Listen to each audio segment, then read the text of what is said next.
이 시간 함께 나눌 말씀은 히브리서 4장 1절부터 11절의 말씀입니다. 신약성서 356쪽입니다.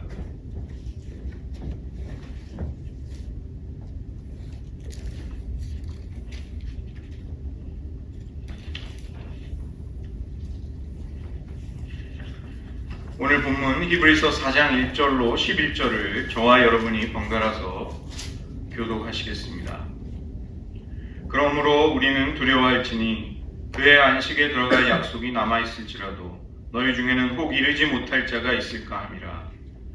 저희와 같이 우리도 복음 전하는 자이라. 그러나 그들은 말씀이 저에게 깨닫지 못한 것은 저는 믿음과 함께 아니하리라. 이미 믿는 우리들은 저 안식에 들어가는도다. 그가 말씀하신 바와 같으니 내가 노하여 맹세한 바와 같이 그들이 내 안식에 들어오지 못하리라 하셨다 하였으나 세상을 창조할 때부터 그 일이 이루어졌느니라. 제7일에 관하여는 어디 이렇게 이르시되 하나님은 내 7일에 그의 모든 일을 쉬셨다 하셨으며 또다시 거기에 그들이 내 안식에 들어오지 못하리라 하였으니 그러면 거기 들어갈 자들의 남아있거니와 복음 전함을 받는 것은 순종치 아니함을 인하여 들어가지 못하였으므로 오랜 후에 다윗의 글에 다시 어느 날을 정하여 오늘이라고 미리 이같이 일렀으되 오늘 너희가 그의 음성을 듣거든 너희 마음을 완고하게 하지 말라 하였나니 만일 여호와가 저에게 안식을 줬다면 그 외에 다른 말씀을 말씀하지 않으셨으리라. 그런즉 안식할 때가 하나님의 백성에게 남아있도다. 이미 그의 안식에 들어가면 하나님의 자기를 쉬신 것 같이 자기를 쉬시리라. 그러므로 우리가 저 안식에 들어가기를 힘쓸지니 이는 누구든지 저 순종하지 아니하는 본에 빠지지 않게 하려 함이라. 기도하시겠습니다. 하나님 아버지, 우리를 진정한 안식, 모세도 여호수아도 우리에게 가져다 주지 못한 예수 그리스도 안에 평안과 쉼으로 이끄시는 하나님의 은혜가 무엇인지를 깊이 깨닫게 하시고 또 그것을 경험하게 하시고 믿음의 안식으로 하나님과 깊은 사랑을 나누고서 일상의 모든 삶을 살아가는 주의 백성들 되게 하여 주시옵소서. 예수님의 이름으로 기도드립니다. 아멘.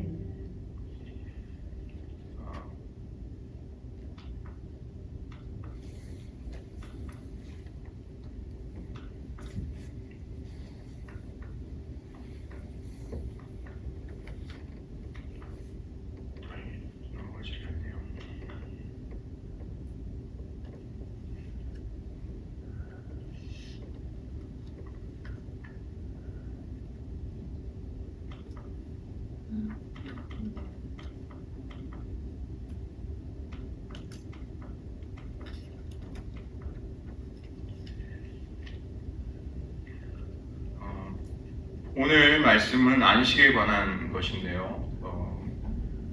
이 히브리서를 여러분이 집에서도 돌아가셔서 앉은 자리에서 이렇게 읽으실 수 있습니다. 그런데 여기에 히브리서를 이해하는 중요한 열쇠가 있습니다. 이 히브리서는 예수 그리스도를 구약의 선지자들, 천사, 모세, 여호수아, 또 아론의 제사장직보다 뛰어나신 분으로 우리에게 알려주고 있어요. 그래서 히브리서를 이렇게 쭉 통독을 하실 때 무엇보다 뛰어난, 무엇보다 더 좋은, 무엇보다 탁월한, 더 나은, 보다 온전한 이런 표현들이 있으면 그게 이 저자가, 히브리서 저자가 우리들에게 알려주고자 하는 그 메시지가 거기 담겨 있는 것입니다. 예수 그리스도를 모든 예표 혹은 모형, 그림자보다 더 그것을 진정으로 성취하시는 분으로 우리에게 알려주고 있기 때문에 이 비교에 관련된 표현들, 무엇보다 더 뛰어난, 무엇보다 더 나은 이런 표현들이 히브리서를 이해하시는데 결정적인 문구가 됩니다. 그래서 그것을 통해 보게 되면 예수님은 구약의 선지자들, 천사, 모세, 여호수아, 아론의 제사장직보다 더 뛰어나신 분이십니다. 우리가 A가 B보다 더 좋다 이렇게 이야기할 때는 그 B 뒤에 있는 것은 무엇보다 불완전한 게 되는 것이죠. 장차 올 완전한 것의 그림자와 예표, 모형이 되는 것입니다. 그리고 A야말로 우리가 정말로 주목해야 될, 마침내 와서 온전함을 이루게 되는 약속의 성취, 실체, 그게 A를 말하는 거죠. A가 B보다 더 뛰어나다 이렇게 말할 때는 A를 우리에게 전달해 주고자 하는 것입니다. 이 히브리서 기자는 바로 예수님을 그렇게 우리에게 알려주고 싶어 하는 것이죠. 오늘 이 안식에 관련된 주제인데, 이 안식은 왜 히브리서 기자가 갑자기 안식에 관한 이야기를 할까? 그 공관복음서 마태, 마가, 누가복음을 보시면 거기에 중심되는 주제는 하나님 나라입니다. 이제 예수 그리스도께서 오셔서 하나님의 통치를 이 땅에 시작하셨다는 복음의 선포가 이 선명하게 하나님의 나라를 선포하고 있는 것이죠. 그 다음에 요한복음 같은 경우는 생명에 관한 이야기를 많이 합니다. 이게 중심 주제이기 때문에 그렇습니다. 모든 생물이 살아있으면서 가지는 생명을 비오스라고 하는데 바이올로지의 그 어원이 되는 것이죠. 그런데 이 요한복음이 말하는 생명은 조에라는 하나님의 생명, 신적인 생명, 영원한 생명을 그 요한복음은 주제로 삼고 있습니다. 이게 이 히브리서에서 안식이 가지는 의미가 그 정도의 비중이 있다는 것입니다.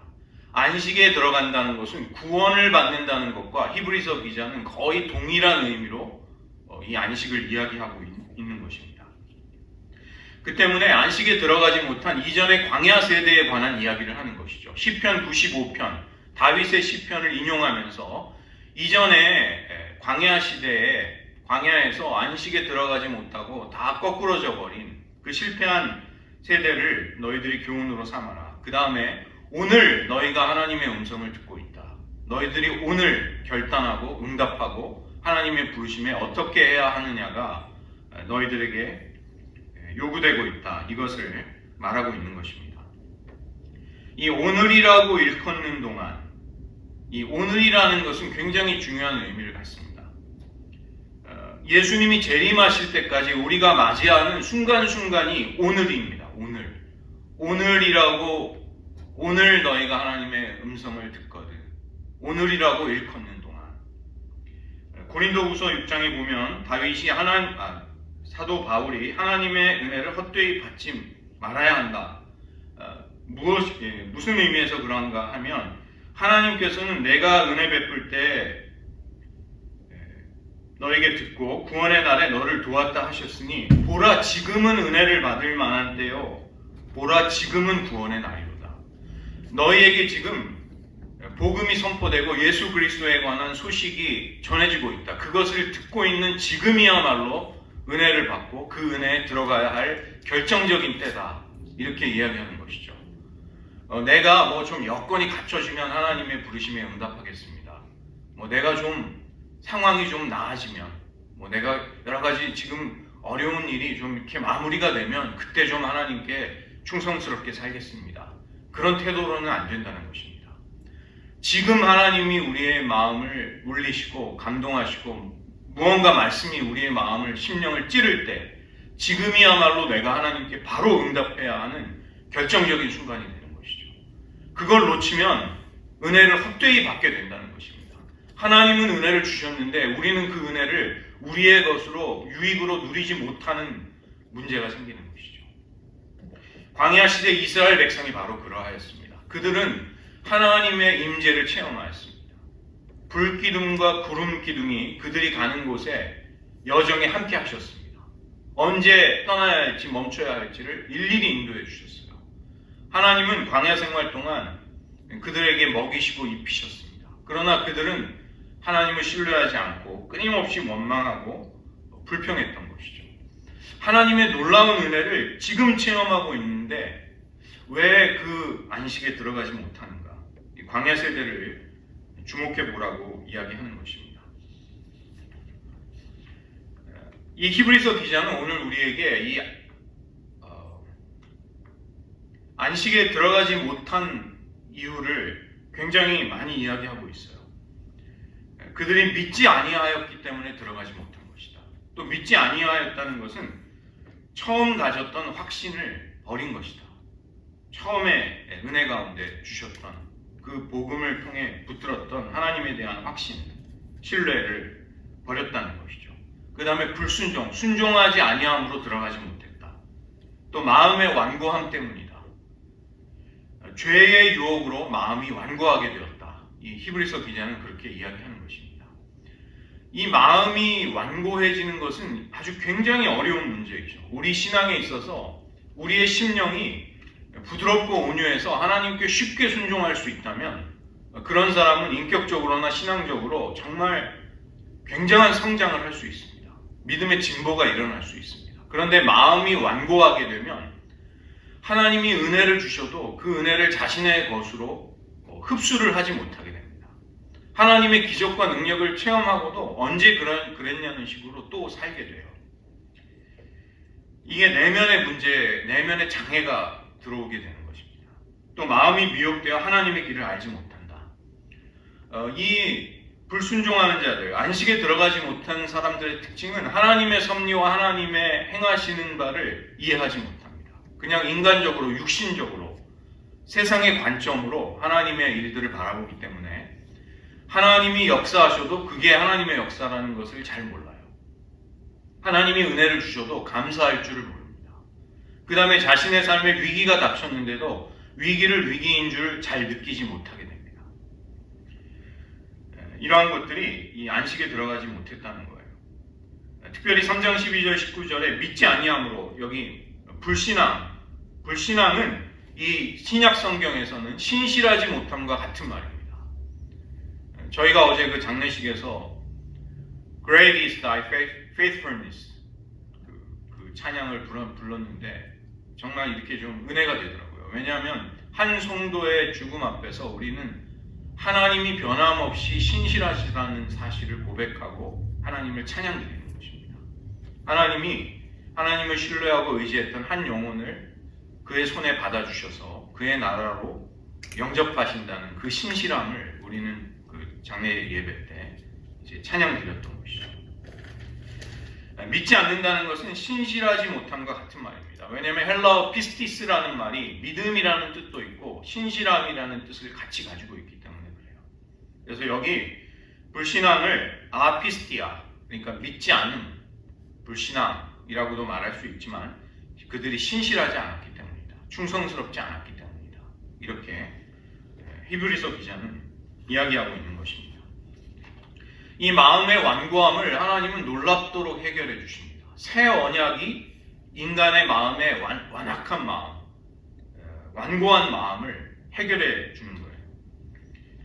여러분, 이 구약이 옛 언약이고 신약이 새 언약이다. 그렇게 이분법적으로 나눌 수 없는 것이 예레미야 31장 31절을 보면 이미 구약에서 하나님은 새 언약을 선포하고 계십니다.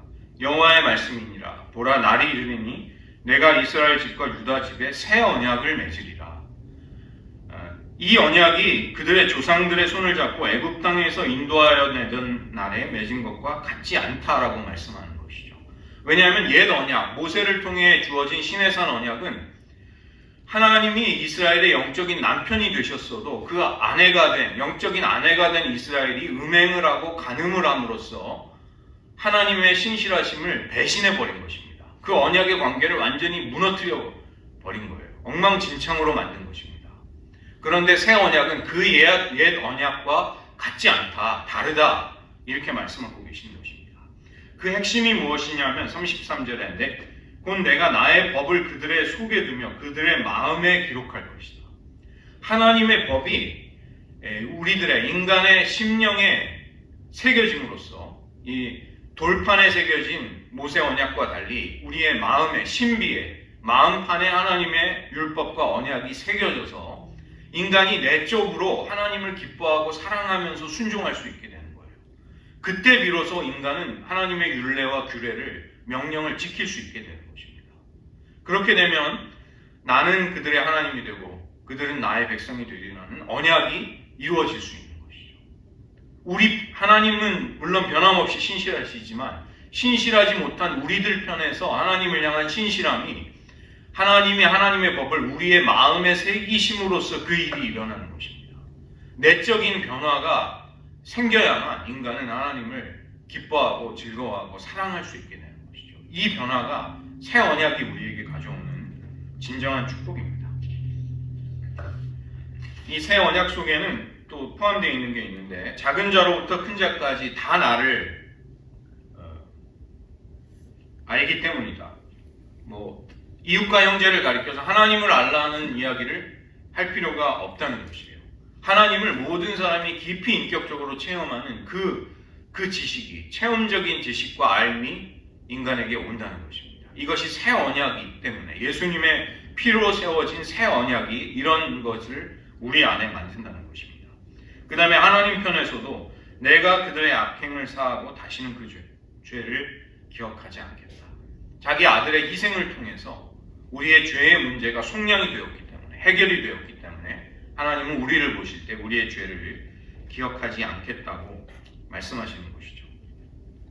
에스겔 선지자도 새 언약을 이야기하고 있습니다. 오늘 이 완고한 마음이라는 것은 히브리어로는 돌의 마음입니다. 히브리어로는 heart of stone 이렇게 되어 있어요. 돌의 마음. 그 딱딱한 돌 같은 마음을 제거하고 살처럼 부드러운 마음을 주시겠다. Heart of flesh. 우리의 살이 이렇게 물렁물렁하잖아요.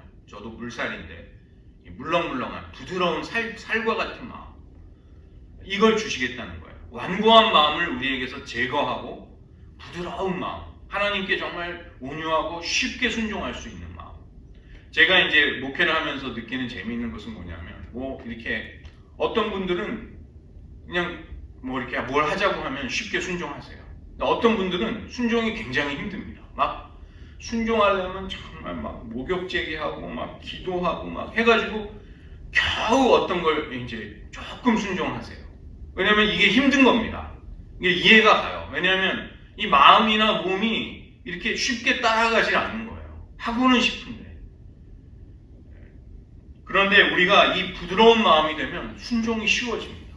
이게 제일 좋은 거예요, 이게. 그러니까 좋은 인성과 인격을 가진 사람이 이렇게 원만한 관계를 맺고 인생을 행복하게 살듯이 그냥 온유하고 부드러운 마음을 가진 사람은 하나님이 조금만 말씀하셔도 그냥 예 하나님 그러면서 그냥 부드러운 그 마음으로 그냥 순종을 합니다. 아주 쉬워요. 삶이 그냥 쉽습니다. 이지하다는 게 뭐 이렇게 나쁜 의미에서가 아니라 굉장히 하나님과 평안한 관계를 잘 유지하면서 이렇게 그 삶을 아름답게 이렇게 가꾸어 나가요. 그런데 이 완고한 마음이 딱 들어서 있는 사람은 딱 모든 걸 이렇게 판단하는 거죠. 하나님이 뭐라고 하시면 그거 내 생각이랑 틀린데, 내가 원하는 거랑 다른데, 내 이익에 이거 손해가 나는데. 이 완고한 마음은 굉장히 무거운 돌덩어리와 같아서 우리가 하나님의 뜻에 이렇게 반응하고 응답하려고 해도 그게 잘 안 됩니다.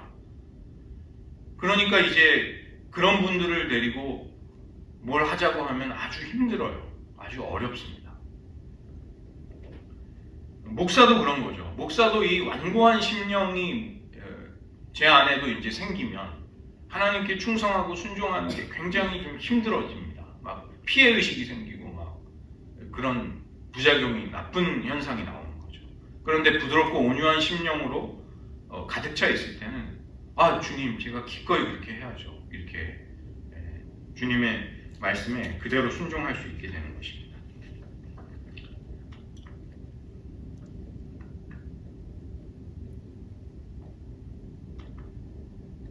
여러 번 말씀하셨습니다. 에스겔 36장에 또 말씀하셨어요.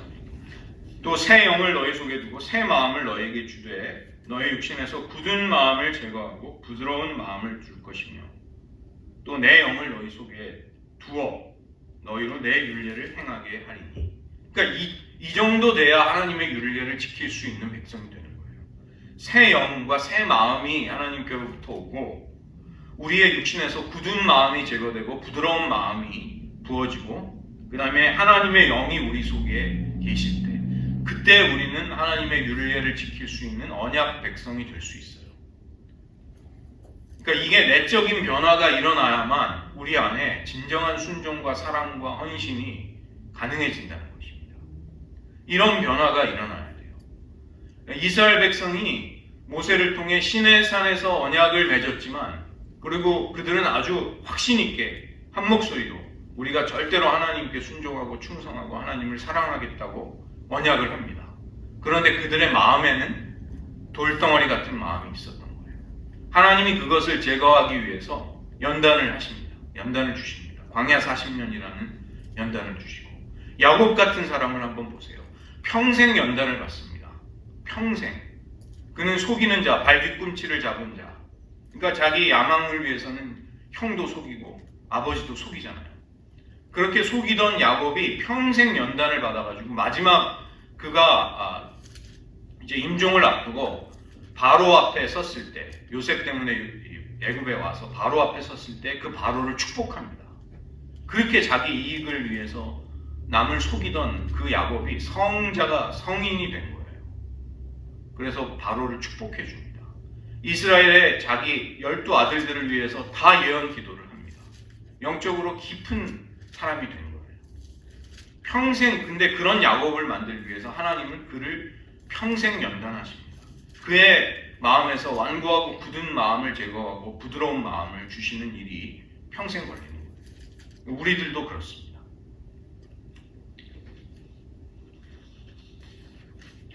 오늘 본문을 보시면 제가 이제 3장과 4장을 연결해서 그 안식의 주제를 다루기 때문에 나오고 있는데, 신앙 공동체가 중요하다는 것을 말씀하고 있습니다. 너희 중에 누가 하나님에게서 떨어질까를 조심해라. 매일 피차 권면해라. 이것은 혼자 할 수 있는 일이 아니죠. 너희 중에 신앙 공동체 속에서 서로를 도우라는 것입니다. 도움을 받아야 한다는 거예요. 어느 누구도 나 혼자 신앙생활을 잘 할 수 없습니다. 이 팬데믹이 가져온 심각함이 뭐냐면 우리의 신앙의 현주소를 굉장히 적나라하게 사실은 폭로했죠. 이 팬데믹을 거치면서 교회에 나오는 게 어려워지고 이제 모임이 힘들어지고 오프라인 모임 같은 게 안 되니까 뭐 온라인으로 이렇게 대체를 해보려고 저도 애를 많이 써봤는데, 사람들의 신앙의 온도가 점점 떨어집니다. 이 신자들의 믿음이, 헌신이. 그러니까 이 공동체를 통해서 받는 많은 그 어떤 인격적인 영향력과 좋은 영향을 받지 못하는 환경 속에서 이제 그런 일들이 생기는 것이죠. 4장 1절도 너희 중에 혹 이르지 못할 자가 있을까 합니다. 이게 공동체를 두고 하시는 말씀입니다. 너희 중에 안식에 들어가지 못할 자가 있을까 너무나 염려가 된다. 왜냐하면 하나님의 백성에게는 그 안식에 들어갈 약속이 있는데 너희들 중에 공동체 가운데 거기 들어가지 못하는 자가 있는가를 잘 살펴보고 분별하고 위에서 기도해주고 도와줘라. 이렇게 말하는 것입니다. 3장 14절에 그리스도와 함께 참여한 자가 되리라. 이것은 그리스도와 함께 참여한다는 게 뭘까요? 하나님의 은혜를 받는 공동체 속에서 그 은혜에 참여하는 것입니다. 그냥 나 혼자 독불장군처럼 팬데믹 때 자기 혼자 잘 믿어보겠다고 하는 분들, 많은 경우 신앙이 약해졌습니다. 그렇게 될 수밖에 없어요. 뭐 자기가 혼자 좋은 설교 틀어놓고 예배 드려도 그걸로 신앙이 유지가 잘 안 되더라고요. 왜 그러냐면 공동체 때문에 그런 것입니다. 제가 동부에서 목회를 할 때도 팬데믹을 거치면서 교인들이 어마어마한 그 비난을 쏟아내더라고요. 교회나 목회자를 향해서. 그러니까 이 어려울 때 우리에게 도움이 되지 않는다는 것이었습니다. 그러니까 분명 이해가 가는 말씀들이죠. 왜냐하면 아주 절박한데 어떤 그 원하는 은혜가 되지 못한다는 이야기였습니다.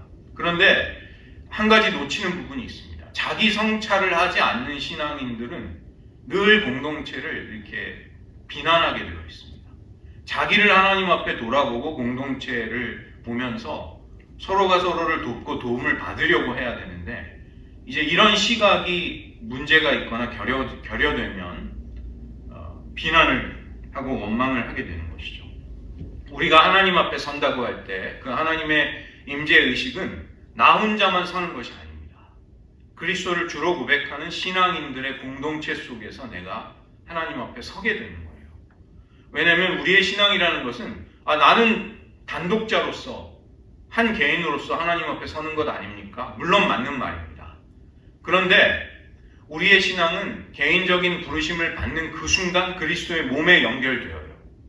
내가 공동체의 일원이 되는 것입니다. 그리스도의 몸을 세우는 건축의 한 건축 재료가 되는 것이죠. 무엇보다도 하나님 자신이 삼위일체의 하나님이십니다. 성부와 성자와 성령의 사랑의 관계, 그 코이노니아 속으로 우리를 부르고 계세요. 이게 공동체입니다. 공동체. 하나님의 존재와 본질이 공동체성을 가지고 있어요. 그래서 우리가 신앙을 가진다는 것은 나 개인의 결단과 믿음이기도 하지만 공동체 속의 관계 속에서의 신앙이기도 한 것입니다. 여기서 불균형이 생기면 신앙에 문제가 생겨요. 자기를 성찰하지 않고 돌아보지 않는다거나 그 다음에 공동체성을 잃어버린다거나 다 문제가 되는 것입니다. 이 안식의 문제를 다룰 때도 히브리서 기자는 너희 가운데 하나님의 은혜에서 떨어질 자가 있는가를 주의해라. 안식에 들어가지 못할 자가 너희 중에 있을 것이다.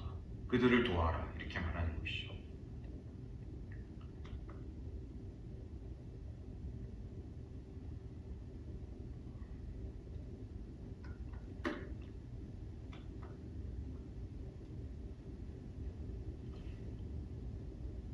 그 다음에 이 안식의 문제는 우리가 모든 것을 다 이렇게 다 규모 있게 다 해놓고 다 완성해놓고 아 그래 이제 됐다. 이제 쉬어야지. 이렇게 쉬는 것이 성경적인 안식이 아닙니다.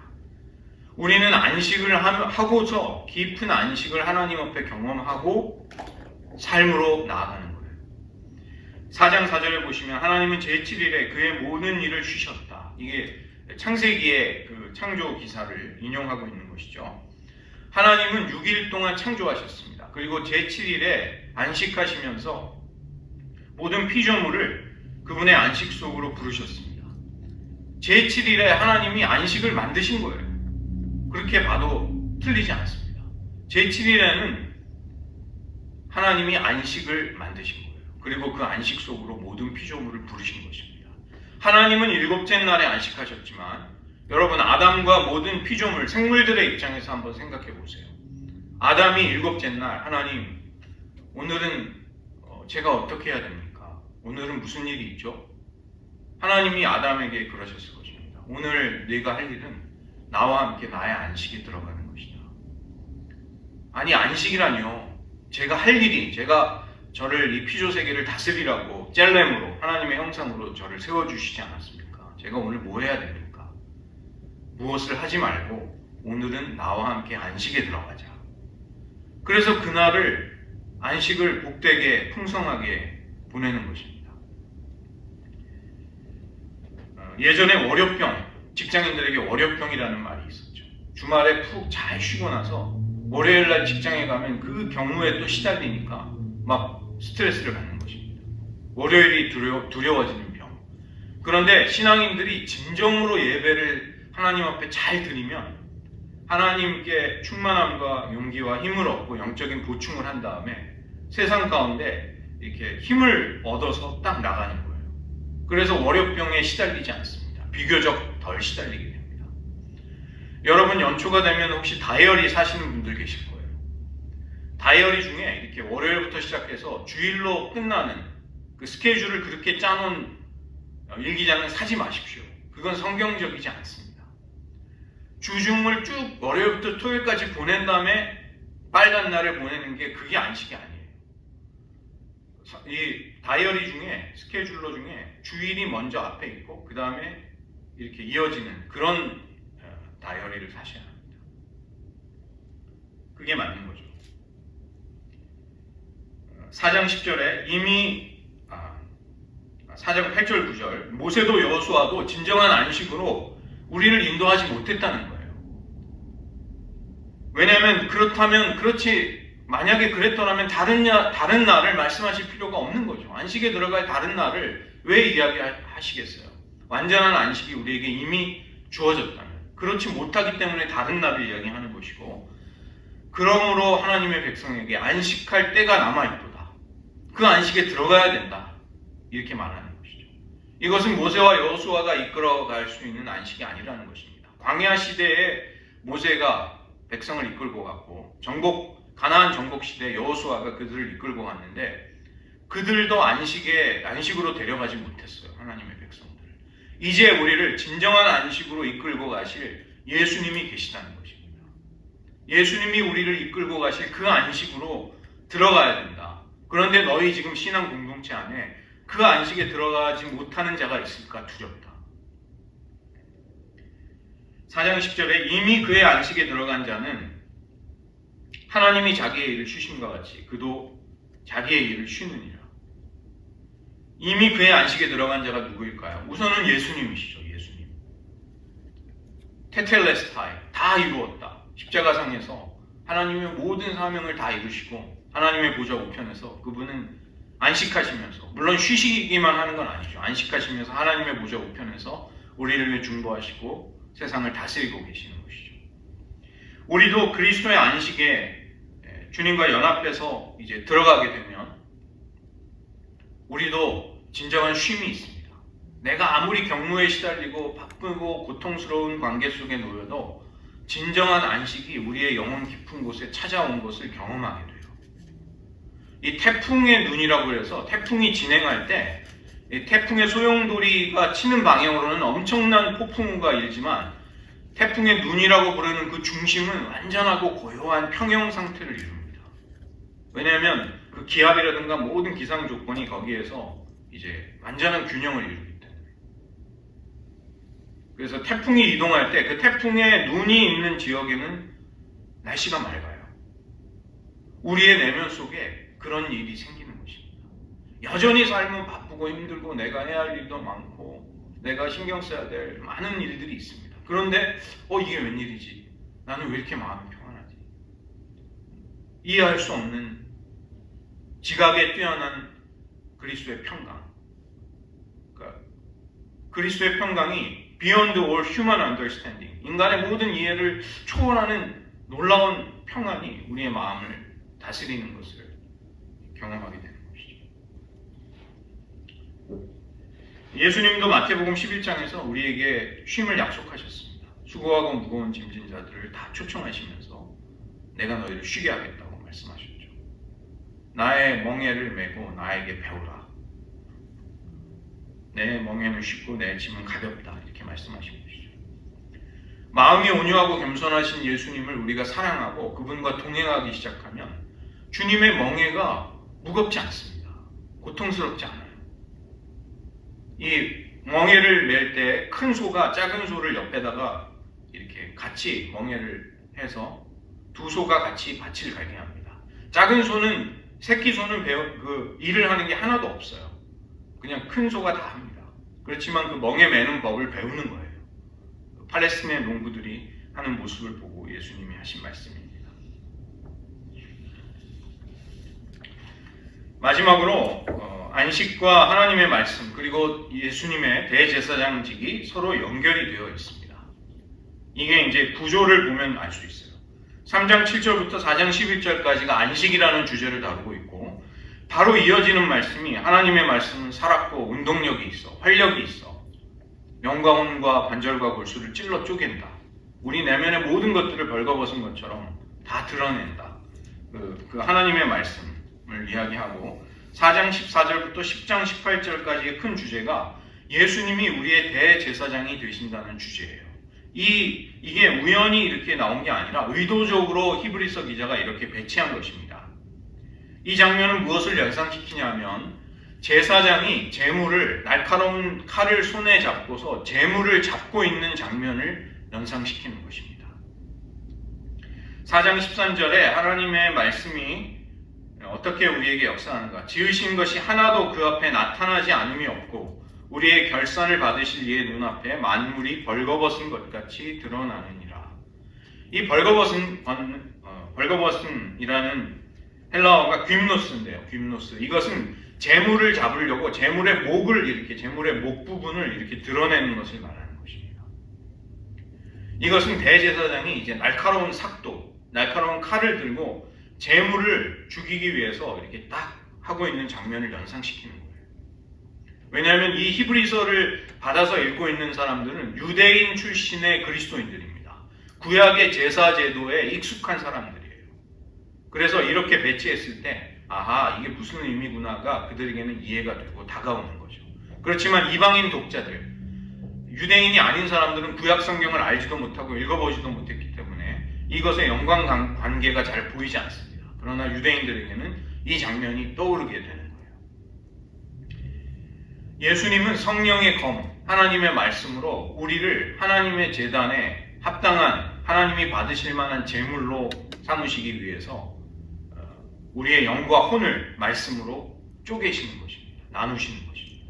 우리 안에 복잡하게 얽혀있는 하나님을 사랑하지만 또 하나님을 배반하고 싶은, 하나님을 따르고 싶지만 또 하나님을 거절하고 싶은 우리의 그 복잡한 마음들, 완고한 마음들, 미혹된 마음들, 이러한 것들을 성령의 검으로 이렇게 찔러서 쪼개면서 순전한 것, 또 불순한 것들, 이런 것들을 이렇게 나누고 계세요. 그러니까 이 하나님의 말씀의 역사 앞에 깊이 들어간 사람, 나 자신을 열어놓을 수 있는 사람은 평안이 오는 것입니다. 내가 하나님의 제단에 진정으로 헌신할 수 있는 순전한 자로, 순전한 제물로, 산 제물로 나를 예수님이 만드시는 거예요. 성령의 검을 붙잡고서. 그런 일들이 일어나면 그것은 우리에게 깊은 안식으로, 평안으로 경험이 되는 거죠. 여러분은 지금 안식하고 계십니까? 여러분의 심령 속에 어떠한 경우에도 하나님의 평안이 여러분의 마음을 주장하고 계십니까? 그것을 여러분은 다 경험해 보셨을 거예요.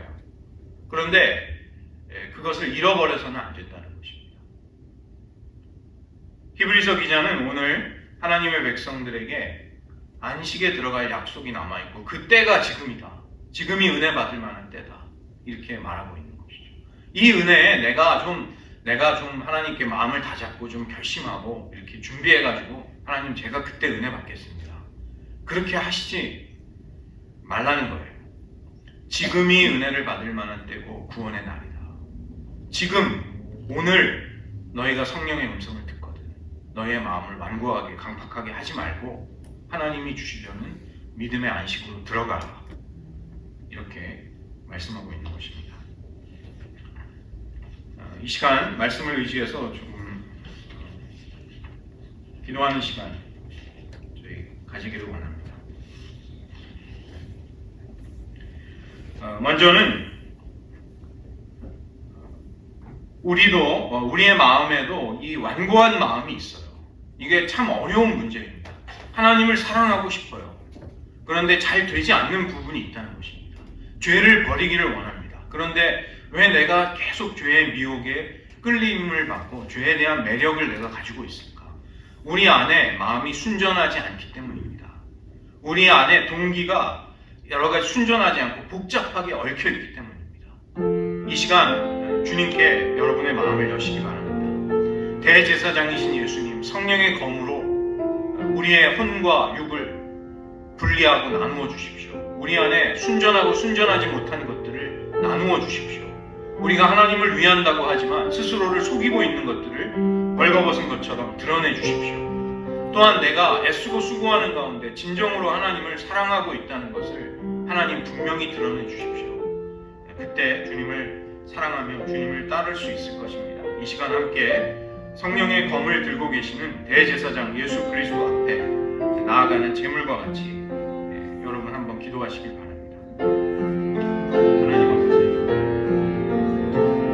우리에게 진정한 안식이 찾아오기 위해 대제사장 예수님 성령의 검을 들고 우리를 하나님께 합당한 제물로 만드시기를 원하고 계십니다. 지금까지 저희도 완고한 마음, 강팍한 마음, 미혹된 마음 가지고 하나님의 은혜의 역사에 저항하고 거절하는 삶을 살았다면 이제 우리의 심령을 활짝 열고 우리를 온전케 하시는 이 예수님 앞에 나아가는 삶이 되게 하여 주시옵소서. 하나님, 우리의 마음과 우리의 동기가 순전하고 깨끗해지며 우리의 내면에서부터 진정한 변화가 일어나게 도와주시옵소서. 우리가 옛 언약의 차원이 아니라 새 언약을 기뻐하고 즐거워하고 그것을 누릴 수 있는 삶이 되게 하여 주시옵소서. 예수님께서 이 진정한 믿음의 안식을 우리에게 주시기를 기뻐하고 계시오니 주님께 나아가는 저희 모두가 되게 하여 주시옵소서.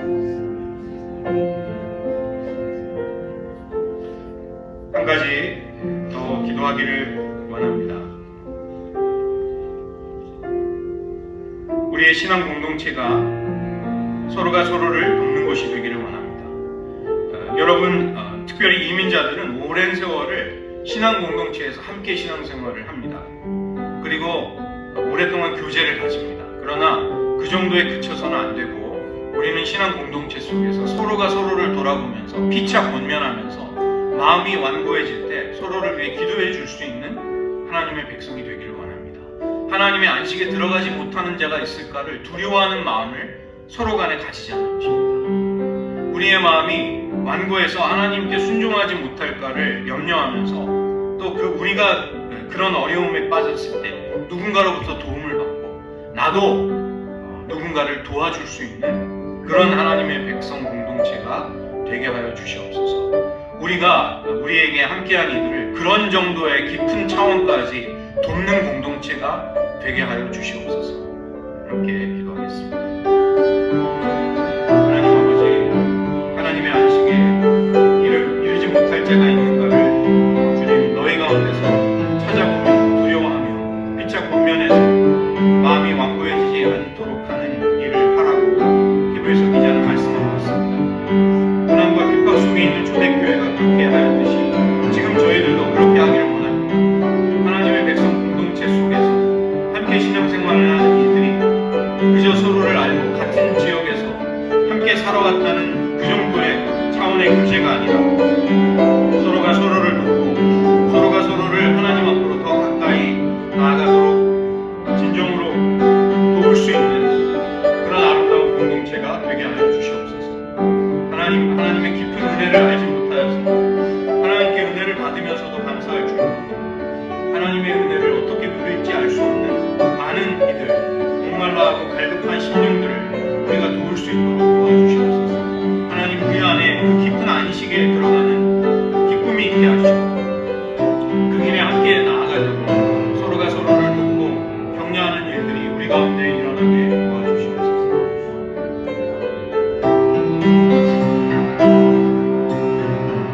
기도하겠습니다.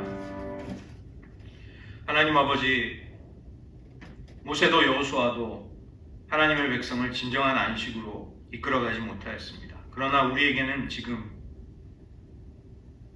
그 믿음의 안식에 우리를 이끌고 가시는 예수님이 계심을 인하여 감사와 찬양을 드립니다.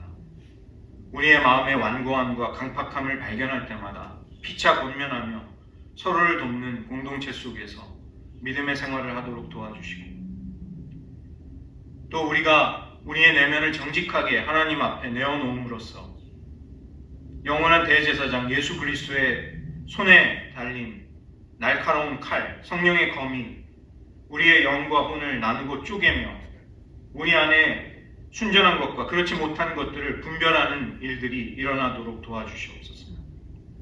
그리스도께서 우리를 순전하게 하나님이 받으심직한 기뻐하실 만한 제물로 만드심으로써 우리에게는 진정한 기쁨과 평안이 찾아옴을 말씀이 가르쳐주고 있는 대로 우리들 내면을 성찰하며 나 자신을 하나님의 말씀 앞에 성령의 인도 앞에 민감하게 열어놓고 살아갈 수 있는 저희 모두가 되게 하여 주시옵소서. 예수님의 이름으로 기도드립니다.